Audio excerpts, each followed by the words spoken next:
Beginning with the inauguration of Thomas Jefferson as the third President of the United States in the old Senate chamber in 1801, nearly every president has been sworn into office at the United States Capitol. 39 United States presidents have been inaugurated at the Capitol, with events spread throughout the building and grounds in celebration of this tradition, a hallmark of American governance and democracy. Today, the swearing-in of both the President and Vice President is held on an inaugural platform constructed on the west front of the building, a tradition that started with the first swearing-in of President Ronald Reagan in 1981. Prior to that, swearing-in ceremonies were most often held on the Capitol's east front portico. Locations such as the Senate Chamber, the House Chamber, the Old Senate Chamber, Statuary Hall, the Rotunda, and the Old Brick Capitol, now the U.S. Supreme Court building, have all been used for various inaugural events. With few exceptions, from Andrew Jackson's inauguration in 1829 to Jimmy Carter in 1977, the swearing-in ceremonies took place on the Capitol's east front portico. Presidents took the oath of office and delivered their inaugural address to the crowd that had gathered. The decision to move the swearing-in ceremonies to the west front was made prior to the 1981 inaugural ceremonies in order to improve visibility for a larger number of spectators and to minimize construction costs. With the swearing-in now conducted on the west front, the east front of the Capitol is home to two other important events on Inauguration Day: the honorary departure of the outgoing president and the military pass-in review. On Inauguration Day, the Capitol Rotunda serves as a main thoroughfare. Built from 1818 to 1824, the Rotunda supports the Capitol Dome and has been described as the symbolic and physical heart of the United States. On Inauguration Day, following the oath of office, the new president escorts the outgoing POTUS and First Lady across the building and through the Rotunda out onto the east front for the honorary departure. The Rotunda, however, has not always been used simply as a thoroughfare. Bitterly cold weather forced the 1985 swearing-in ceremonies, where President Ronald Reagan was sworn in for his second term as president, and George H.W. Bush for his second term as vice president, in the Rotunda. National Statuary Hall, also known as the Old Hall of the House, is located immediately south of the Rotunda.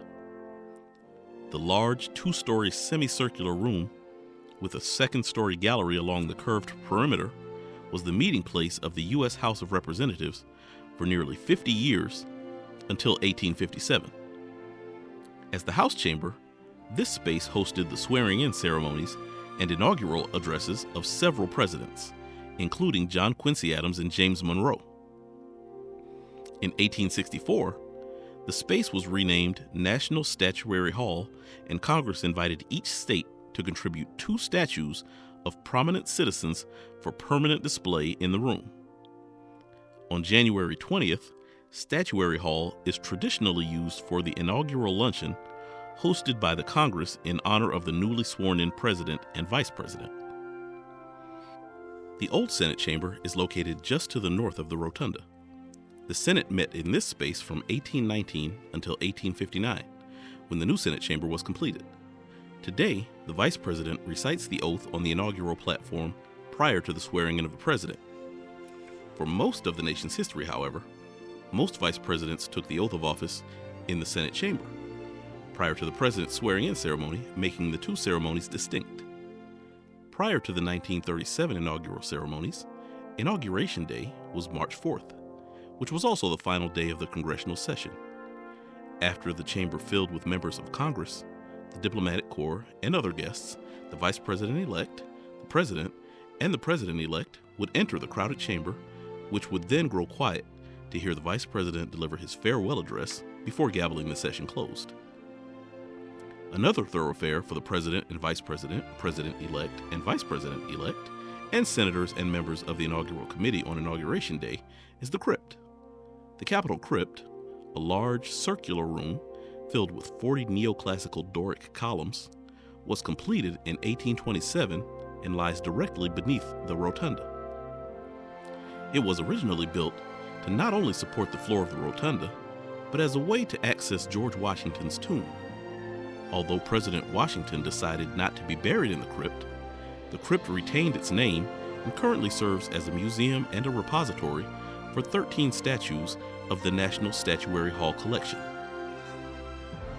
The inaugural ceremonies are a hallmark of American governance and democracy. And today, during the 59th inaugural ceremonies, America and the world will once again witness an event that has become both commonplace and miraculous at the building and on the grounds of the United States Capitol, a symbol of our enduring democracy.